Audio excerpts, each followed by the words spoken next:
Do you think Russia's going to tone it up a notch when winter comes? I think Russia just needs to keep doing what they're doing. I think if Russia, the longer this goes, the more it benefits Russia. And that's been a tactic they've used in every war they've ever fought in, right? Or tried to use. If they can drag this out, it benefits them. You know, they have the money. They have the support from China. They have the support from Iran. You know, the Ukrainian military shot down an Iranian drone a few weeks ago. Like a drone, an armed drone. And so you're like, they have the support they need. They just need to keep going. And look, if they continue to target these civilian cities, when that happens in Ukraine, it's devastating for those people. I mean, it's devastating no matter where it happened, but it really does affect them on a huge level, even if it's nowhere near their cities, right? I mean, that thing happened this morning, and he's been uneasy today because of that. It's a real thing.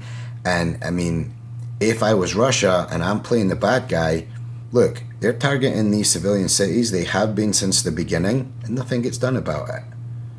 You know, now if you attack civilian cities and I punch you in the mouth, you're going to think twice about attacking these civilian cities. It's not happening to them. So they can just do this. And I think Russia's thought right now is, if they do anything too crazy, like if they do fire, if Ukraine does retaliate and fire back into Moscow or into some Russian city on the other side of the border in Russia, well, we can just dangle that threat of a tactical nuclear weapon, you know, and the stuff's been going on recently here with Biden talking about how he's really worried about this and all that kind of stuff. And it's like, that becomes a real threat.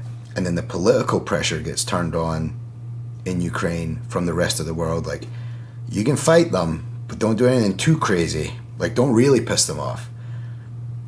And again, if they're in my country and you're my support system, and my support system is telling me, fight back, but don't do anything too crazy, it's just, that's a very, how are you supposed to really get things done? I mean, anything too crazy, I need to do what it takes to get these guys out of my country. Yeah. Should be the response. So it's very complicated that way. And if Ukraine stays away enough to where it keeps the West happy, that doesn't mean that Russia's not going to use a tactical nuclear weapon somewhere. Yeah. Right? You know, I've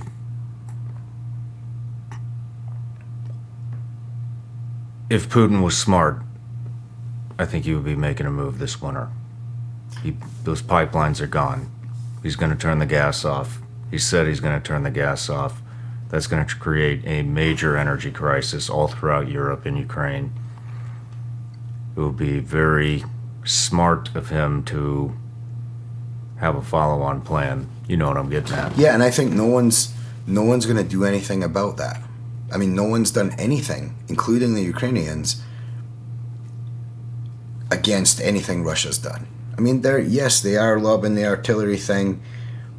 My opinion, when it happened, the first time during the pullback, and this was during the pullback when there was still Russians in and around Kyiv, right? Then they pulled back once, then they pushed out a little bit, and now they've recently pulled back again. Those pullbacks, I think, are the time where, if you're Ukraine, you drive into them. They're moving back for whatever reason. We talked about that earlier. Is it just a logistical thing, and they're trying to consolidate to support those forward lines, and you just need those lines tighter for the mismanagement that you have? It doesn't really matter at that point. If I'm on the Ukraine side and I'm seeing that big of an orchestrated pullback, I'm pushing into that pullback. I mean, that's basic chess, basic anything when it comes to tactics, right? I mean, if they're really pulling back and let's just say it is because of disorganization, then why not drive into them? Hey everybody, I'm Shawn Ryan. Click here to subscribe to the Shawn Ryan Show YouTube channel for the hottest and most compelling interviews that you will not see anywhere else. I've also made a playlist of all the previous SRS episodes so they're easy to find. You can find that right here.